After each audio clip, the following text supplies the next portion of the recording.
You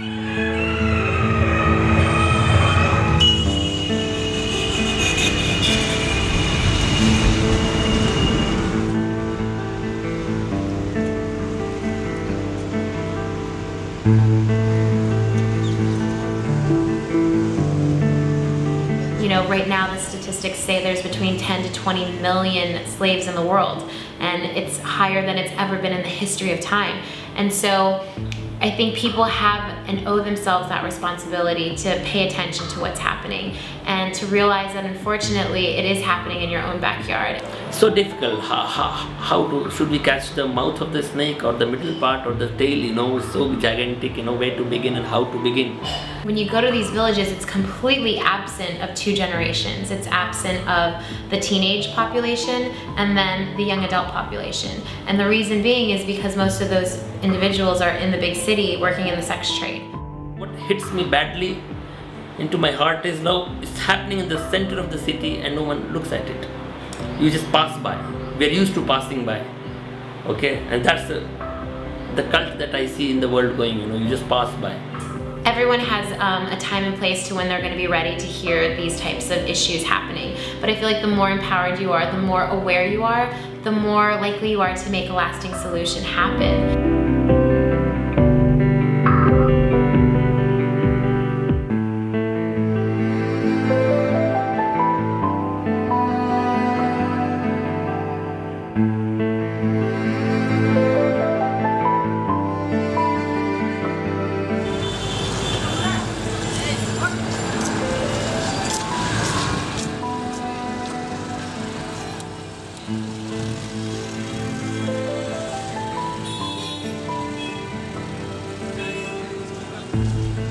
Excuse me.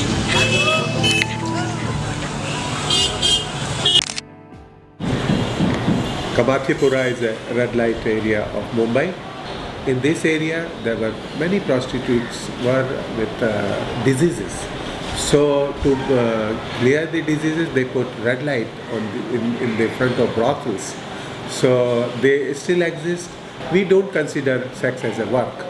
We think because of poverty, all women being pushed to this kind of activities. A lot of women from Nepal, from West Bengal, from the south of India, they come and being forced by the mafia, by the touts, by the demand. Because they come from village, they have a food over here, they live over here only. So they have no choice to work over here. After they working here, if they went in a village, so doesn't have a, their family was not accept them. The brothel keepers, the pimps, the traffickers control the women, you see, in such a way that, and everyone is party to that crime, you see. The police is party to the crime, they are supported by the politicians, the criminals, the mafias, the brothel keepers, and it's all hand in glove, you see. And what to do? So we thought of hitting the police first, you see. Because in spite of all their collusion with the crime, they were within some framework they were working, of so-called rule of law. We involved the National Human Rights Commission, and then we somehow tried to pursue the whole thing and tried to say, like, whatever was happening was going against the women only. The women are not criminals, they are not accused, they are victims themselves, and the whole treatment to the women is like, you are treating them as criminals, they must be decriminalized. So it was all happening, and we hit the police. After the police, obviously when you hit one point, the whole nexus, shakes, you see. In spite of all this effort, at the end of the day we realized the women were still weak, they could not break that shackles of slavery, within the red light area. It was more psychological also. That slavery was more psychologically also, and so they would not speak against the brothel keepers or the pimps or anything, there was nothing, because there could be no structural change there, We were not very judgmental about that whole point, the women should not be doing prostitution or this or that, like we have no, not at all judgmental about that. But the only point we always had was the minors should not be forced into prostitution, and even the major women should not be forced into it, At a voluntary level, they can continue with the trade. So we realized, somewhere we have to hit the brothel keepers and pimps also, you see. It was at times it's very invisible also. You know, it looks as if they are in agreement, you know, but it is not that way. The whole paradigm shift in the work came with the involvement of civil society into that. And so in 2005, October, November, you see, we involved like 4,000 or 5,000 people into rescuing this, and it was a major rescue operation where civil society went in. You know, we informed the police, we informed everybody, but we knew they will not come. We did all the legal exercise, you see, that is required, you know, and then we went in there as a civilian, as a citizen of this country, you see. We cannot let it, and that is what I say, like something horrible happening and then you just walk past. How is that possible, you know? And we rescued almost 50 girls from that rescue operation, from girls from Nepal, Bengal, Bihar, you see. And we rescued them, and then we also filed a criminal case against the brothel keepers. So we are fighting, as you see, we are almost fighting over 150 cases now against almost something like 450 human traffickers. We also working on the source areas, you know, to prevent human trafficking, and that is the point where we get the civil society for our cause also.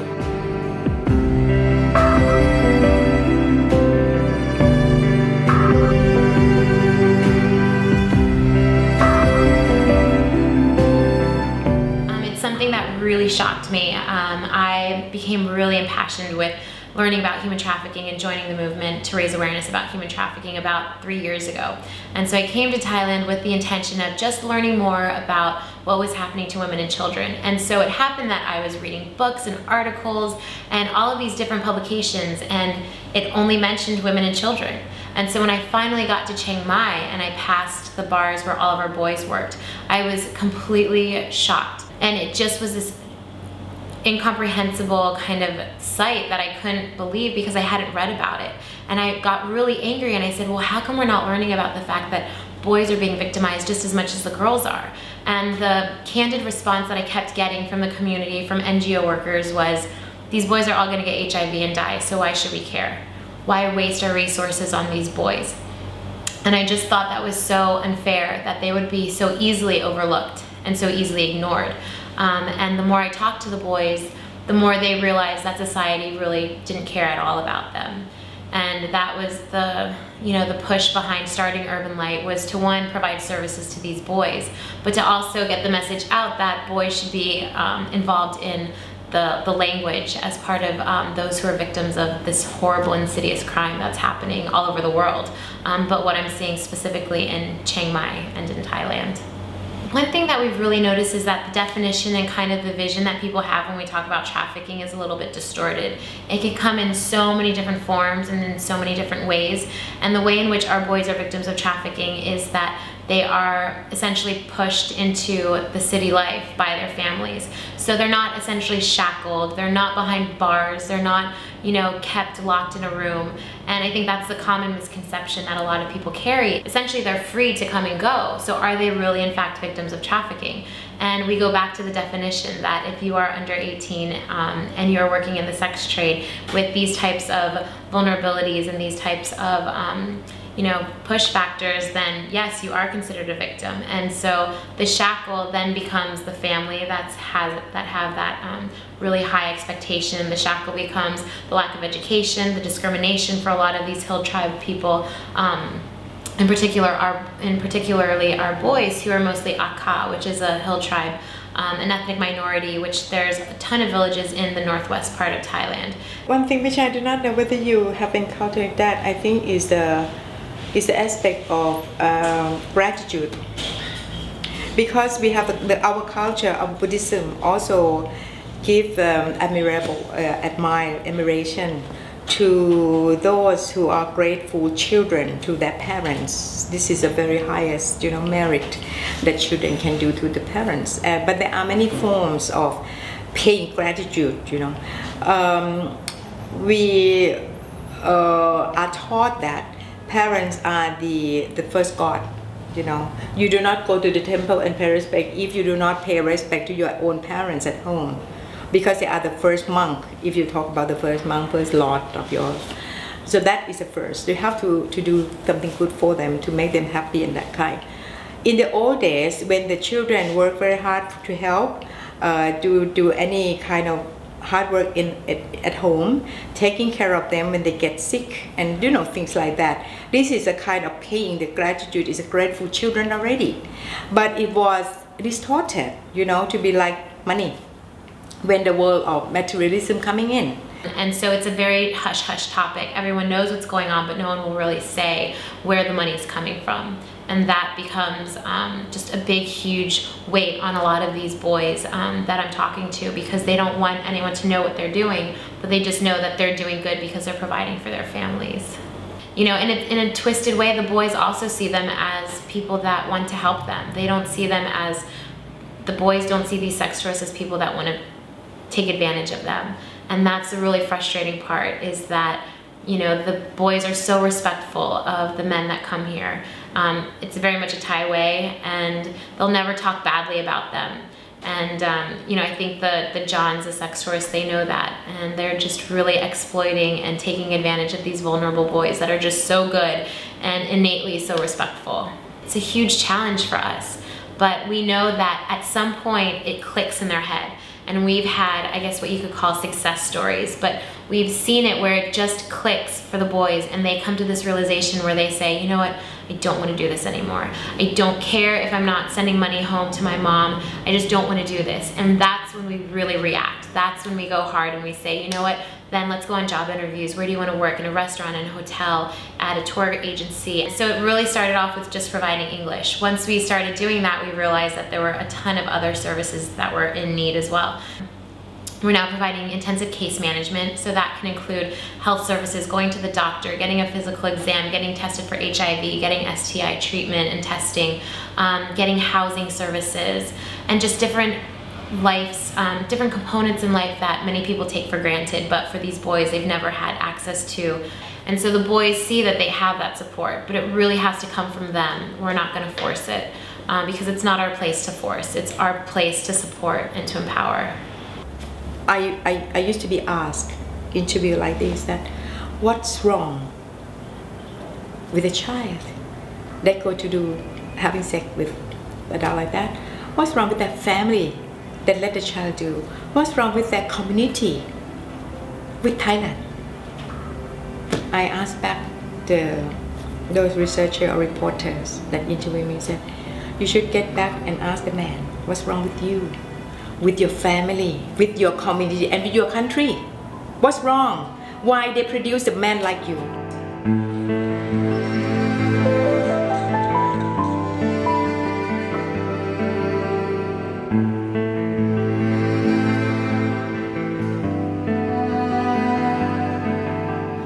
There's a whole diverse array of people from all nationalities around the world that come and visit Cambodia in business and in sex tourism. I think there's also a lot of men who come here, they're not necessarily looking for sex, but then when they're here they see the easy availability of it, and so they take advantage of it. Since the World Congress on Commercial Sexual Exploitation of Children in 2001, there's been, in 1996 as well, there's been very little that's really been done about demand, and I think that we need to be thinking more and more about what we can do to try and challenge men to be better fathers and better husbands, and to be more responsible in the way that they act sexually. There's a lot of trauma in this country in the aftermath of the Khmer Rouge, and in many cases families are broken, and the country doesn't have adequate social services to support cases where children are at risk in the home. So violence, verbal and physical, in the home is a risk. What we're coming to learn more and more is that a real risk for children who are living in poverty here in Cambodia is a risk of trafficking. In terms of the human trafficking for sexual exploitation, it started to boom in Cambodia maybe towards the end of 1990s. But until, sometimes it's very hard, because in Cambodia, if you're talking about human trafficking, it's like about selling a human being. The concept is not very easily known, or it's not like received how can you sell a person? For example, a mother from a rural area, someone went to her hometown and said, I want to find your daughter a job in the city, you know, I give you this money and your daughter will live in a happy, you know, family. Of course, a lot of mothers would send their child. First, they were happy that they get money to support income. Second, they feel they can find better future for their daughter. You know, a lot of Cambodian families have on average 5 children and they're very poor. So if their daughter have a chance to work in the city and she feels this is better future for her. And this concept, this practice is still in practice currently, and it's very hard for people to know whatever they do is, you know, traffic a person. It's very hard for them to, you know, to feel like they can be jailed for their act, because to them it's not selling, it's helping. This cultural misunderstanding about human trafficking, it still exists in Cambodia. Trafficking is basically, you're looking at, you know, a family might have 6 children, they can only afford to feed 5. And there's a couple of different pathways where, you know, they'll be trafficked, and it might be, you know, a family friend or family member might say, well, I actually know someone that can provide work for you in Phnom Penh, but effectively they're going in to get, you know, into sexual servitude. So if you actually take away that need to sell a child through increasing the income generation capabilities of a family, then they're less likely to, you know, pass their kids on to an agent who will then sell them onto a brothel. So now we are in Jongkok village, Bantemenjai province, and in this province there's so many families and move across the border to work in Thailand. So they have left the very young children in the village. So the grandfather or the grandmother take care of the grandchildren in the village. So we learned in the beginning that about 60% of the children were not in school. Then the church started a project running the non-formal education programs with 20 children who never go to school under the mango trees. This lady joined in our family development project in 2009. And the first time she started by getting a loan of $50 to start with a small pig. With the baby, she sells the baby and she buy more pig in. And then she keep selling the pigs. After she saving some money, now she have starting the grocery shop in the village. So now she have enough confidence that her family will be able to support all the kids to be in school. And her husband in Thailand, but she's going to ask her husband to come back and take care of the business together with her in the village. And she said that she will not send her children to Thailand anymore, and she wants her children to be in school and get a good education. So that's her dream and hope for her children. The Agile Development Group works with grassroots organisations, and we create tailor-made solutions, basically utilising market and developmental needs. And that can be anything from putting in a model sustainable organic farm or garden for individual landowners to increase their own income generation and food security, to working with organisations such as shelters that work with young women who've been trafficked to look at ways of making them less donor reliant and more financially sustainable. So basically what we're looking at is how do you actually tackle it from the ground up as well. So if the issue is poverty in the rural provinces, then if you tackle it holistically, you should be looking at, you know, looking at poverty reduction strategies as well as employment strategies, giving them alternate pathways for income generation.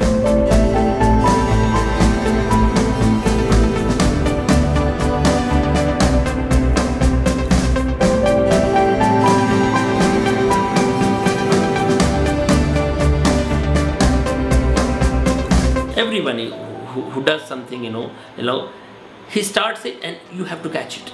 We are the chain. I just think we are the chain. We have to push ahead this whole thought process of, you know, creating a more lovable society. We are not civilized yet.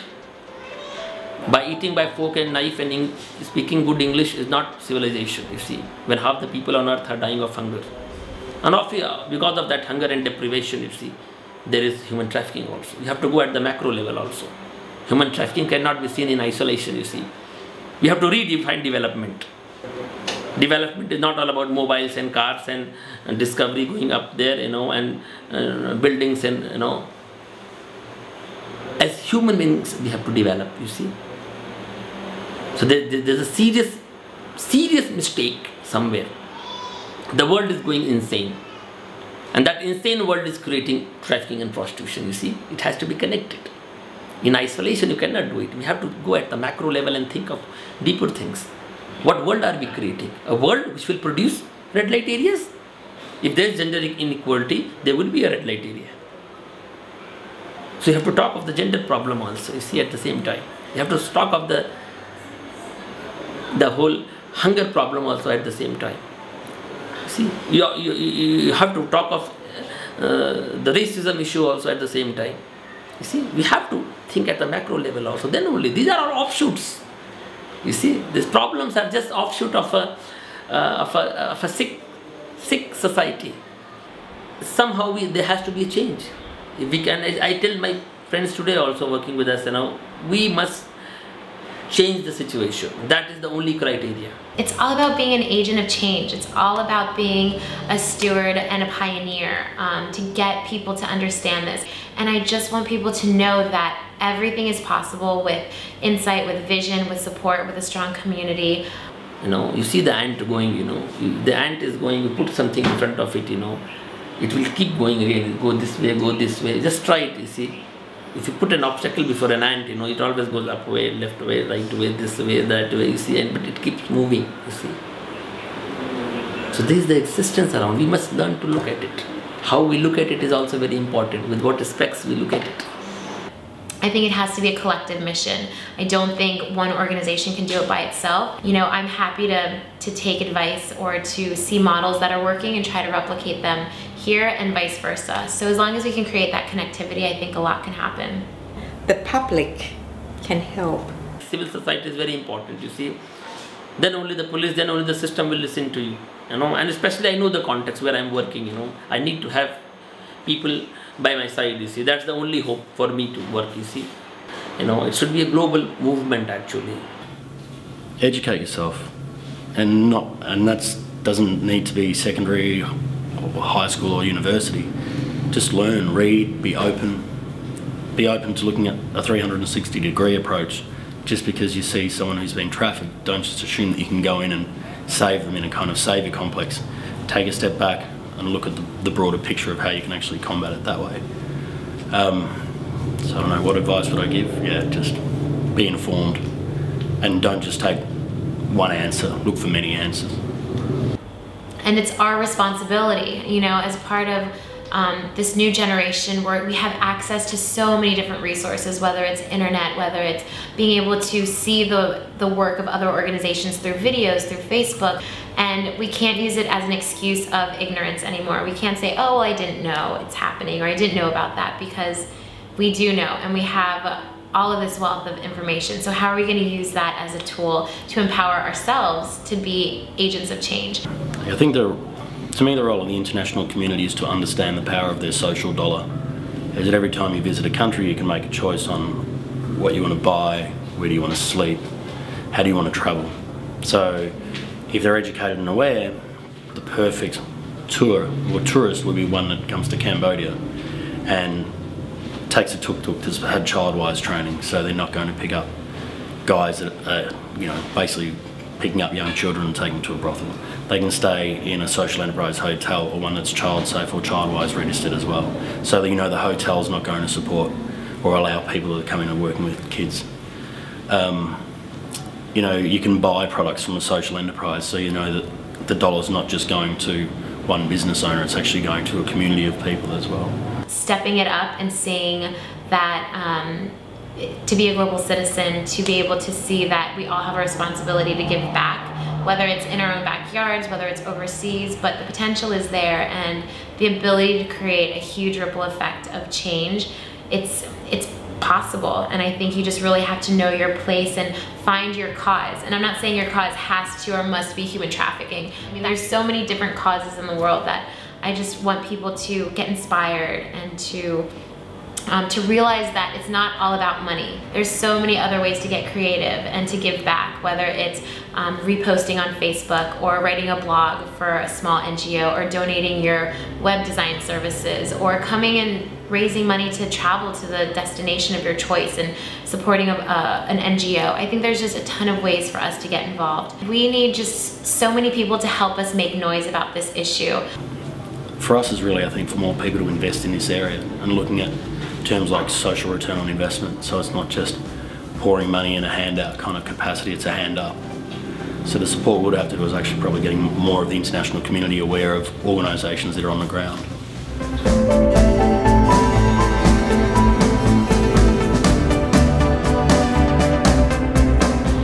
Cambodia, Agile Development Group. Save the Children in India. Urban Light. Love 146. Transformation. Stop Trafficking. International. Children's Future International. Apne Aap. XCC.